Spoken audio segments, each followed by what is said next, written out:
का इसने बोला था मेरे पिताजी ने, इसका पूरा किसान, हिंदुस्तान का किसान इसका पिताजी, और वो तो मिलेगा नहीं। और पर पिताजी की कमी महसूस नहीं होने देगा किसान पूरे देश का। इस बेटी को मैं आज से कन्यादान, मैं जीऊँ या ना जीऊँ, मैंने शादी में बुलाए या ना बुलाए, तो मैंने आज मेरी बेटी को कन्यादान किया है। और मैं अपनी बेटी को, मैं इसको कभी अकेला महसूस नहीं होने दूँ।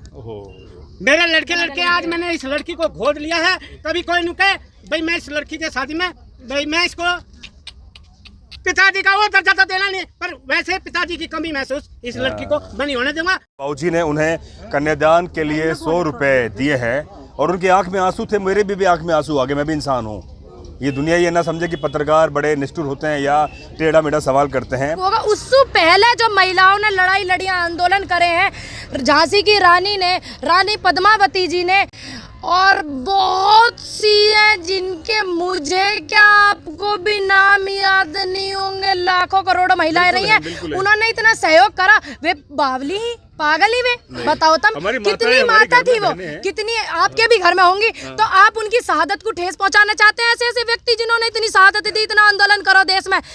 डेमोक्रेटिक भारत पर ताजा तरीन खबरों को देखने के लिए सब्सक्राइब करें हमारा चैनल और न्यू नोटिफिकेशंस के लिए बाबूजी ने उन्हें कन्यादान के लिए 100 रुपए दिए हैं और उनकी आंख में आंसू थे, मेरे भी आंख में आंसू आ गए। मैं भी इंसान हूँ। ये दुनिया ये ना समझे कि पत्रकार बड़े निष्ठुर होते हैं या टेढ़ा मेढ़ा सवाल करते हैं। कैसा महसूस होता है जब दुनिया के लोग आपसे कहते हैं कि आप देश की बेटी हैं? एक तो खुशी महसूस होती है और लगता है कि पता नहीं कौन से कर्म पुण्य मैंने किए होंगे जो इतने सारे किसान हैं, मेरे बुजुर्ग, ये मेरे अब मुझे अपनी बेटी का दर्जा दे रहे हैं। तो मैं तो भाग्यशाली हूँ, बहुत ज़्यादा खुशी होती है और कुछ नहीं है। कोई नहीं, आराम से आराम से आराम से, बिल्कुल है। यह आंसू ही है जो इस आंदोलन को खड़ा कर दिया है। दोबारा जान पड़ गई, इसमें दोबारा जान पड़ गया आंदोलन। पूनम जी, ये आंसू ही हैं जिन्होंने इस आंदोलन को खड़ा कर दिया है। और मुझे लगता है कि अब इस आंसू के बाद में इस आंदोलन के अंदर महिलाएं जो हैं, खासतौर पे जो आपको सुनती हैं, देखती हैं, बाबूजी ने कहा है कि जो गांव से महिलाएं हैं वो आपको अब मिलने वाले आना चाह रही हैं। जी बिल्कुल, मैं भी उनसे मिलना चाह रही हूँ। एक खुशी है कि भाई इतनी सारी महिलाएं, और मेरी चाची ताई आने लग रही हैं, और मैं घर से अकेली हूँ। देखिए, हर व्यक्ति घर से नहीं आ सकता। मैं आई हुई हूँ, मेरे परिवार में मानिए मैं आई हूँ, मेरा पूरा परिवार आया हुआ है, और तो मेरे घर से कोई नहीं है, तो वो सारी कमी यहाँ पे पूरी होती है। पहले से ही जब से मैं आती हूँ सभी मुझे प्यार करते हैं। और हरियाणा से आई हुई है, मैं भी हरियाणा गई थी, उनसे मिल नहीं पाई हूँ, तो अब मिलूंगी। मेरे लिए तो बहुत बड़ी बात है। कुछ दिन पहले आपका एक वीडियो वायरल हुआ, हमने भी लगाया। आपकी आंखों में आंसू थे उस समय भी, और आपने कहा कि मुझे कहा जा रहा है कि इस आंदोलन से आप चले जाइए। कौन लोग थे जिन्होंने आपसे ऐसा कहा? यूँ तो हमें ही नहीं पता चल पा रहा, तो आपको क्या बताऊं। और आज हम जिस जगह खड़े हैं, सावित्रीबाई फूले माता जी जो हैं, जो इस स्कूल को लड़की चला रही है, निर्देश जी हैं, उनको भी इस चीज़ का सामना करना पड़ रहा है, इसीलिए आज हम यहाँ पे आए हुए हैं। तो ये तो पहले से ही ऐसी बात है, जो नारी जब कभी उठती है, कोई लड़की उठती है, कोई छोटे परिवार की हो, गरीब परिवार की हो, किसान की हो, दलित की बेटी हो, किसी छोटी जात की हो, लेकिन नारी हो, जब उठे भैया ऐसे ऐसे सामने करने पड़े। और आगे जो मैं यही कहना चाहूँगी, आप चुनौतियों का सामना करें, आप वो काम ना करें जो लोग वो चाहते हैं। अब वो लोग चाहते थे स्कूल यहाँ ना रहे, लेकिन मैंने अपनी बहन को सुबह बताया, मैंने कि वो यही चाहते हैं। आपको ऐसा नहीं करना कि आप स्कूल यहाँ से हटा दो, आपको यहीं रहना है। और मैं आ रही हूँ आपके पास आपसे मिलने, मेरा पूरा समर्थन आपको है, मेरी बहन को है पूरा समर्थन, तो इसीलिए आए हुए। तो नारी को तो दबाने की कोशिश, लेकिन नारी कमजोर नहीं है, इस बात का ध्यान रखें। जब नारी एक बच्चे को जन्म देती है तो शरीर की सारी हड्डियां टूट जाती है, इतनी पीड़ा होती है। तो यह बात है, वो लोग ध्यान में रखें कि नारी कमजोर नहीं है। तुम्हारी एक हड्डी टूट जाएगी ना, आदमी है वो, औरत नहीं है जिन्होंने रोका है। ठीक है, मैं आंदोलन का रुख नहीं बदलना चाहती, तो बस इतना ही काफ़ी है। और आदमी की एक हड्डी टूट जा, दांत बाहर निकल के आ जा मैं। और नारी तो हमेशा से ही बहुत मेहनत करती आई है, पर पीड़ा में, जन्म से पीड़ा में है। ठीक है, 14-15 साल की हो तब पीड़ा में, 20 साल की हो, शादी हो जाए तब पीड़ा में, बच्चे हो जाए तब पीड़ा में रही है। तो पीड़ा सहन करना नारी को लिखत में दिया गया परमात्मा ने, किसी की औकात नहीं कि वो नारी को दबा दे। लेकिन मैं आपसे ये जानना चाहता हूँ, कुछ देर पहले आपने कहा कि जो दलित महिलाएं, उन्हें ज्यादा अपमान के घूंट और दबाव और प्रेशर झेलना पड़ता है। या आप मानती हैं कि खासतौर पे दलित जो आदिवासी देखिए हैं, दलित महिलाओं को वो मैंने सुनिए, हाँ। देखिए दलित महिलाओं को बहुत ज्यादा झेलने पड़ते हैं और महिलाओं को ज्यादा झेलने पड़ते हैं, बिल्कुल। ये हमारा देखिए जो हिंदू संस्कृति देखिए है, अभी एक गुड़िया है, वो उसका एम्स में अस्पताल होने के लिए बहुत ज्यादा, उन्नाव की जो बेटी है, मैंने भी रिक्वेस्ट की माननीय मोदी जी से कि एम्स अस्पताल में उसका, देखिए बाद में राजनीति बाद में चमका लेना, बाद फिलहाल है उसकी जिंदगी का सवाल। वो बेटी है, वो दलित है, ये बात मायने नहीं रखती, मायने रखती है देश की बेटी है, वो हमारी बहन है। पूनम जी मैं इसी में पूछूं, जी वो बेटी है ठीक है, हाँ जी, अगर वो सवर्ण होती, अपर होती, तो इस देश का निर्भया कांड हुआ था जंतर मंतर पर, पूरा 24 घंटे मीडिया था, है ना, और इतने आंदोलन हो गए, हाथरस में हो गया, अभी आपके लगातार जो ऐसे ऐसे कांड हो रहे हैं, लेकिन वो दलित की बेटी है, अछूत है।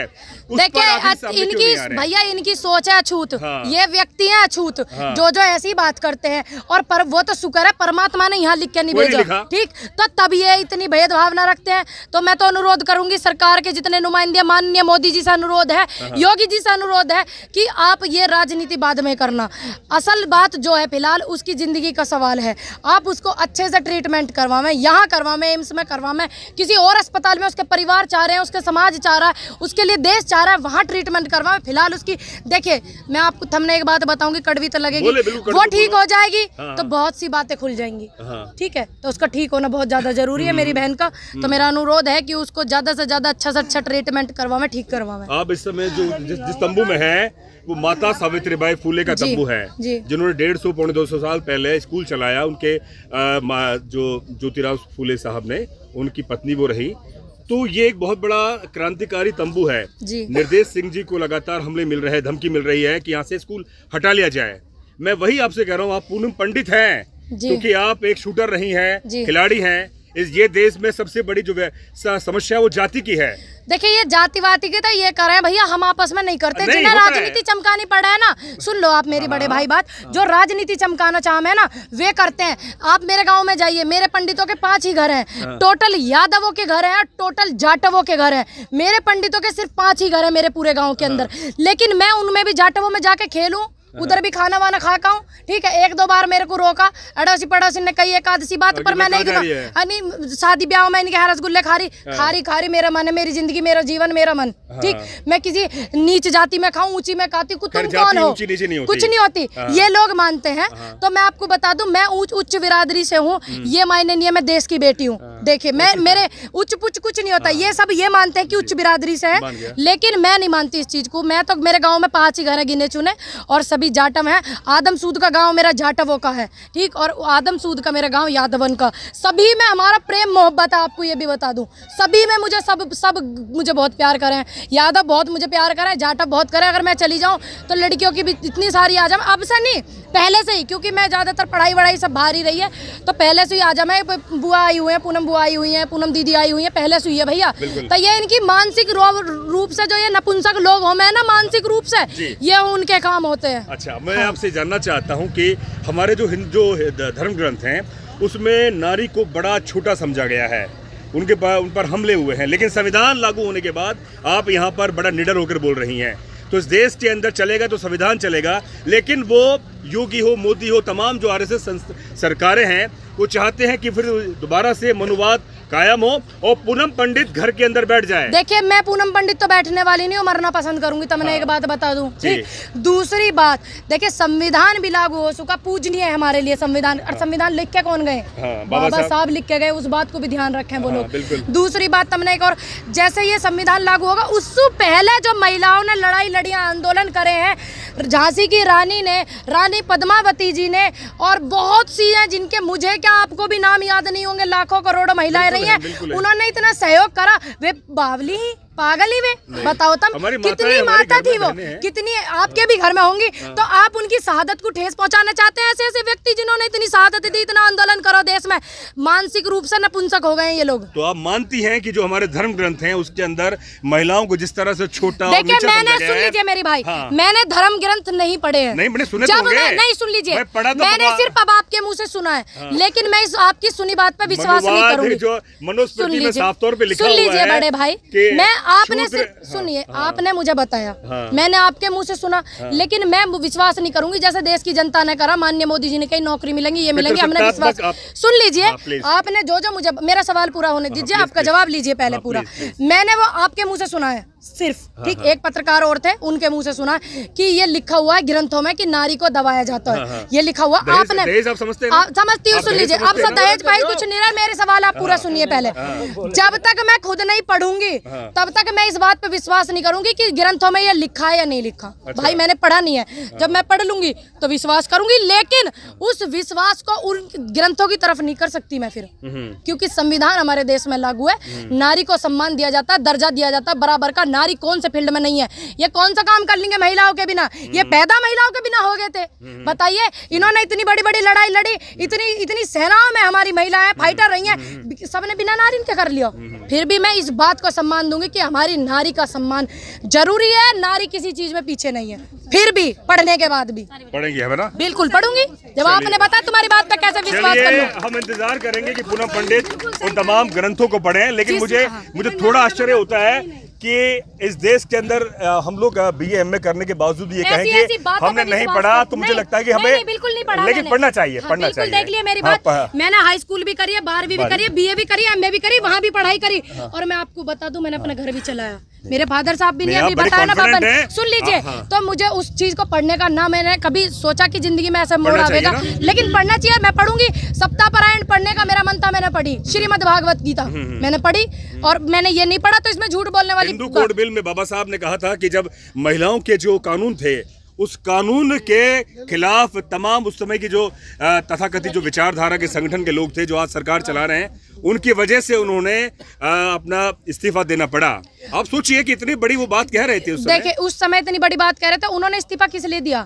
नारी के सम्मान के फेवर में। और वो कितने सुन लीजिए, ये जो चीज पढ़ी थी मैं उसको बोलूंगी, और मैं झूठ मैंने ये नहीं कहूंगी कि मुझे वेदों का ज्ञान है, झूठ नहीं बोलने की, सच बोलूंगी। मैंने नहीं पढ़ा तो नहीं पढ़ा, अब इस बात में तब मुकदमा लिखते हो लिख लो। नहीं, चलिए, बहुत बहुत शुक्रिया। पूनम पंडित बहुत कॉन्फिडेंट है, और मुझे लगता है कि आने वाले समय में इस देश के अंदर एक मुखर आवाज बनेंगी। हम कुछ देर पहले तमाम लोगों से भी बात कर रहे थे, पूनम पंडित से हमने बात करी माता सावित्रीबाई फुले के इस कैंप के अंदर, वो शिक्षा की, महिलाओं की, और उन्होंने एक विश्वास दिलाया है कि वो अब जो धर्म ग्रंथ हैं जिसमें महिलाओं के पर अत्याचार हो रहा है उसके बारे में वो पढ़ेंगी। तो आप देख रहे थे माता सावित्रीबाई फुले महासभा किसान आंदोलन में आए तमाम बच्चे जो यहाँ से जागृत हो रहे हैं और अपना क्रांति का सबब लेकर आगे जाएंगे। तो मैं महेश वर्मा, डेमोक्रेटिक भारत और समता आवाज TV के लिए मेरे सहयोगी मनोज अंतानी और महेश वर्मा को दीजिए इजाजत। शुक्रिया।